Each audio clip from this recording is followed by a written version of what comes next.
Hello, Sadhvi ಅಡುಗೆ ಮನೆಗೆ ಸ್ವಾಗತ. ನಾನಿವತ್ತು ನಿಮ್ಗೆ ಚಿಕನ್ ಗೀ ರೋಸ್ಟ್ ಮಾಡೋದು ಹೇಗಂತ ಹೇಳ್ಕೊಡ್ತೀನಿ ರೀ.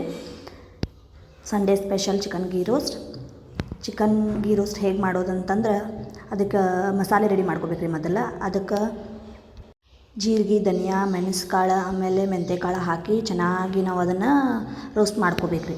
ಸಣ್ಣ ಉರಿ ಒಳಗೆ ಬಿಸಿ ಮಾಡ್ಕೋಬೇಕು ರೀ. ಆನಂತರ ಒಂದು ಪ್ಲೇಟಿಗೆ ತೆಗೆದಿಟ್ಕೋಬೇಕು. ಆಮೇಲೆ ಬ್ಯಾಡಗಿ ಮೆಣಸಿನ್ಕಾಯಿ ಮತ್ತು ಕಾಶ್ಮೀರಿ ಮೆಣಸಿನ್ಕಾಯಿ ಎರಡೂ ಬಿಸಿ ಮಾಡ್ಕೋಬೇಕು ರೀ. ಸಣ್ಣ ಉರಿ ಒಳಗೆ ನಾವು ಬಿಸಿ ಮಾಡ್ಕೊಂಡು ಆಗಳೇನ ಆ ಧನಿಯಾದು ಇತ್ತಲ್ಲ ರೀ, ಅದ್ರ ಜೊತೆ ಮಿಕ್ಸ್ ಮಾಡ್ಕೋಬೇಕು. ಆಮೇಲೆ ಒಂದು 5-6 ಎಸಳು ಬೆಳ್ಳುಳ್ಳಿನ ಬಿಸಿ ಮಾಡ್ಕೋಬೇಕು. ಆಮೇಲೆ ಅದನ್ನು ಅದ್ರ ಜೊತೆ ಮಿಕ್ಸ್ ಮಾಡ್ಕೋಬೇಕು. ಆಮೇಲೆ ಅದನ್ನು ಸ್ವಲ್ಪ ಮಿಕ್ಸರ್ ಮಾಡ್ಬೇಕು ರೀ. ಅದಕ್ಕೆ ಸ್ವಲ್ಪ ನೀರು ಆ್ಯಡ್ ಮಾಡ್ಬೇಕು. ನೀರು ಆ್ಯಡ್ ಮಾಡಿ ಹುಣಸೆಹಣ್ಣಿನ ರಸ ಎರಡೂ ಸ್ವಲ್ಪ ಆ್ಯಡ್ ಮಾಡಿ ನಾವು ಮಿಕ್ಸರ್ ಮಾಡ್ಕೋಬೇಕು ರೀ. ಅದನ್ನು ಚೆನ್ನಾಗಿ ಫುಲ್ ಗ್ರೈಂಡ್ ಆಗ್ಬೇಕು ರೀ. ಅದು ಫುಲ್ ಪೇಸ್ಟ್ ಥರ ಆಗ್ಬೇಕು ರೀ. ಆನಂತರ ಅದು ಸ್ವಲ್ಪ ಬ್ಯಾಡಗಿ ಹಾಕಿ ಮೆಣಸಿನ್ಕಾಯಿ ಹಾಕಿರ್ತೇವಲ್ಲ ರೀ, ಸ್ವಲ್ಪ ಕಲರ್ ಚಂದ ಬರ್ತೈತೆ ರೀ. ಅದ್ರ ಸಲುವಾಗಿ ನಾವು ಕಲರ್ ಇರೋ ಮೆಣಸಿನ್ಕಾಯಿನ ಹಾಕಬೇಕು. ಯಾವುದೇ ಅಡಿಷ್ನಲ್ ಕಲರ್ನ ನಾವು ಆ್ಯಡ್ ಮಾಡಬಾರ್ದು ರೀ. ಚಿಕನ್ ಏನು ತೊಳೆದಿಟ್ಕೊಂಡಿರ್ತೇವಲ್ಲ ಆ ಚಿಕನ್ನಿಗೆ ನಾವು ಇದೇನು ಪೇಸ್ಟ್ ಮಾಡಿದ್ವಲ್ಲ ಅದನ್ನು ಚೆನ್ನಾಗಿ ಮಿಕ್ಸ್ ಮಾಡ್ಬೇಕು ರೀ. ನಾವು ಅದು ಚೆನ್ನಾಗಿ ಫುಲ್ ಬ್ಲೆಂಡ್ ಆಯ್ತಂದ್ರೆ ಚಲೋ ಬರ್ತೈತೆ ರೀ ಅದು. ಆಮೇಲೆ ಸ್ವಲ್ಪ ಒಂದು ಬಾಣಲಿಗೆ ತುಪ್ಪ ಹಾಕ್ಬೇಕು ರೀ. ಆಮೇಲೆ ಇದೇನು ಚಿಕನ್ ಏನು ಮಿಕ್ಸ್ ಮಾಡಿ ಇಟ್ಕೊಂಡಿದ್ವಲ್ಲ ನಾವು ಅದನ್ನು ಚೆನ್ನಾಗಿ ಫ್ರೈ ಮಾಡ್ಬೇಕು ರೀ. ಎಲ್ಲ ಸಣ್ಣ ಉರಿ ಒಳಗೆ ಮಾಡ್ಬೇಕು ರೀ. ಅದನ್ನು ಜೋರು ಇಟ್ಟರೆ ಫುಲ್ ಆಟೋಮೆಟಿಕ್ ಬ್ಲ್ಯಾಕ್ ಆಗಿಬಿಡ್ತೈತೆ ರೀ. ಅದಕ್ಕೆ ಸಣ್ಣ ಉರಿ ಒಳಗೆ ನಾವು ಚೆನ್ನಾಗಿ ಅದು ಎಲ್ಲ ಚಿಕನ್ ಬೇಯೋ ಥರ ನಾವು ಬಿಸಿ ಮಾಡ್ಕೋಬೇಕು ರೀ. ತುಪ್ಪನ ಹಾಕ್ಬೇಕು. ತುಪ್ಪ ಯಾಕೆ ಹಾಕ್ಬೇಕಂತಂದ್ರೆ ಸಾಫ್ಟಾಗಿ ಬರ್ತೈತೆ ರೀ. ಅದಕ್ಕೆ ನಾವು ತುಪ್ಪ ಹಾಕಿ ಬಿಸಿ ಮಾಡ್ಕೋಬೇಕು ರೀ. ಅದನ್ನು ಸಣ್ಣ ಉರಿ ಒಳಗೆ ಚೆನ್ನಾಗಿ ಬಿಸಿ ಆದ ತಕ್ಷಣ ಸ್ವಲ್ಪ ಚೆಕ್ ಮಾಡಿ ನೋಡಿರಿ, ಗೊತ್ತಾಗೈತೆ ನಿಮಗದು. ಅದನ್ನೆಲ್ಲ ತೆಗಿಬೇಕು ರೀ. ಒಂದು ಪ್ಲೇಟ್ ಒಳಗೆ ಅದನ್ನೆಲ್ಲ ಸರ್ವ್ ಮಾಡ್ಕೋಬೇಕು. ಆಮೇಲೆ ನೆಕ್ಸ್ಟ್ ಅದಕ್ಕೆ ಇನ್ನೊಂದು ಸ್ವಲ್ಪ ಘೀ ಆ್ಯಡ್ ಮಾಡಿ ಆವಾಗಲೇ ಏನು ನಾವು ಅದು ಚಟ್ನಿ ಮಾಡಿ ಇಟ್ಕೊಂಡಿದ್ವಲ್ಲ ರೀ, ಮಿಕ್ಸರ್ ಮಾಡಿ ಇಟ್ಟಿದ್ವಲ್ಲ ಎಲ್ಲ ಮೆಣಸಿನ್ಕಾಯ್ದು ಎಲ್ಲ ಮಸಾಲೆ, ಅದನ್ನು ಅದರೊಳಗೆ ಹಾಕಿ ಚೆನ್ನಾಗಿ ಮಿಕ್ಸ್ ಮಾಡ್ಬೇಕು ರೀ. ಅದು ಚೆನ್ನಾಗಿ ಮಿಕ್ಸ್ ಮಾಡಿದ ತಕ್ಷಣ ಅದರೊಳಗೆ ಹಸಿ ವಾಸನೆ ಏನಿರ್ತೈತಲ್ಲ ಅದೆಲ್ಲ ಹೋಗ್ತೈತೆ ರೀ. ಫುಲ್ ಅದು ಹಿಂಗೆ ಕಲರ್ ನೋಡಿರಿ ಎಷ್ಟು ಚಂದ ಚೇಂಜ್ ಆಯ್ತದ.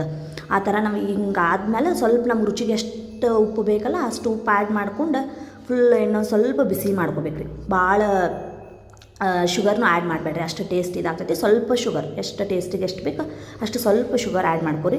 ಆಮೇಲೆ ಅದೇನು ರೋಸ್ಟ್ ಮಾಡಿ ಇಟ್ಕೊಂಡಿದ್ವಲ್ಲ ನಾವು ಗೀದ ಚಿಕನ್ ಅದನ್ನು ಹಾಕಿ ಸ್ವಲ್ಪ ನೀರು ಹಾಕಿ ಅದನ್ನು ಮತ್ತೆ ಚೆನ್ನಾಗಿ ಮಿಕ್ಸ್ ಮಾಡಿಕೊಡ್ರಿ. ಸಣ್ಣ ಉರಿ ಒಳಗೆ ಚಂದ ಮಿಕ್ಸ್ ಆಗ್ಬೇಕು ರೀ. ಅದು ಫುಲ್ ಮಿಕ್ಸ್ ಆದ ತಕ್ಷಣ ನೋಡಿರಿ ಎಷ್ಟು ಚಂದ ಕಲರ್ ಕಾಣತೈತಿ. ಈಗ ಅದೇನು ಪೇಸ್ಟ್ ಮಾಡಿ ಇಟ್ಕೊಂಡಿದ್ವಲ್ಲ ಆ ಪೇಸ್ಟ್ ಎಲ್ಲ ಅದಕ್ಕೆ ಎಲ್ಲ ಚಿಕನಿಗೆ ಎಷ್ಟು ಚಂದ ಎಲ್ಲ ಮಿಕ್ಸ್ ಆಗೈತೆ ನೋಡಿರಿ. ಅದು ಈ ಥರ ನಾವು ಅದನ್ನು ಚಿಕನ್ ಗೀ ರೋಸ್ಟನ್ನ ಮಾಡ್ಕೊಂಡು ತಿಂದ್ರೆ ಎಷ್ಟು ಮಸ್ತ್ ಇರ್ತೈತೆ ರೀ.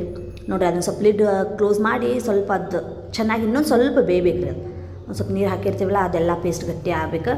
ಆ ಥರ ಅದು ಚಿಕನ್ ಎಲ್ಲ ಇದು ಚಂದ ಬೇಯ್ತಂತಂದ್ರೆ ಇನ್ನೂ ಚೆನ್ನಾಗಿರ್ತೈತೆ ರೀ. Sunday special chicken ghee roast ready ಆತ್ರಿ. ಯಾರಿಗೆಲ್ಲ ಇದು ಇಷ್ಟ ಆಗಿರ್ತೈತಿ ಅವರ ಸಾಧ್ವಿ ಅಡುಗೆ ಮನೆಯನ್ನು ಸಬ್ಸ್ಕ್ರೈಬ್ ಮಾಡಿ, ಲೈಕ್ ಮಾಡಿರಿ. ಮೇಲೆ ಇನ್ನೂ ಸ್ವಲ್ಪ ತುಪ್ಪ ಹಾಕ್ಕೊಂಡು ತಿನ್ನಿರಿ. ನೋಡಿರಿ, ಚಿಕನ್ ಗೀ ರೋಸ್ಟ್ ರೆಡಿ, ಸವಿಯಲ್ಸಿದ್ದಾರೆ. ಇದನ್ನು ಬೇಕಾದ್ರೆ ನೀವು ಚಪಾತಿ ಜೊತೆ ತಿನ್ಬೋದು ರೀ, ಇಲ್ಲ ಪರೋಟ ಜೊತೆ ತಿನ್ಬೋದು, ಅಕ್ಕಿ ರೊಟ್ಟಿ ಜೊತೆ ತಿನ್ಬೋದು, ರೈಸ್ ಜೊತೆ ತಿನ್ಬೋದು, ಗೀ ರೈಸ್ ಯಾವುದೇ ಥರದ ರೈಸ್ ಐಟಮ್ಸ್ ಆಗಲಿ ಇಲ್ಲ ಹಾಗೇನೂ ತಿನ್ಬೋದು ರೀ. ನಿಮ್ಗೆ ಯಾವ ಥರ ಸೂಟೇಬಲ್ ಅನ್ನಿಸ್ತೈತಿ ಅದ್ರ ಜೊತೆ ತಿನ್ನಿರಿ. ಮತ್ತು ನಾ ಈಗ ಚಪಾತಿ ಜೊತೆ ಸ್ವಲ್ಪ ಟ್ರೈ ಮಾಡಿ ನೋಡ್ತೀನಿ ರೀ ಹೆಂಗೈತಿ ಅಂತ ಟೇಸ್ಟ್.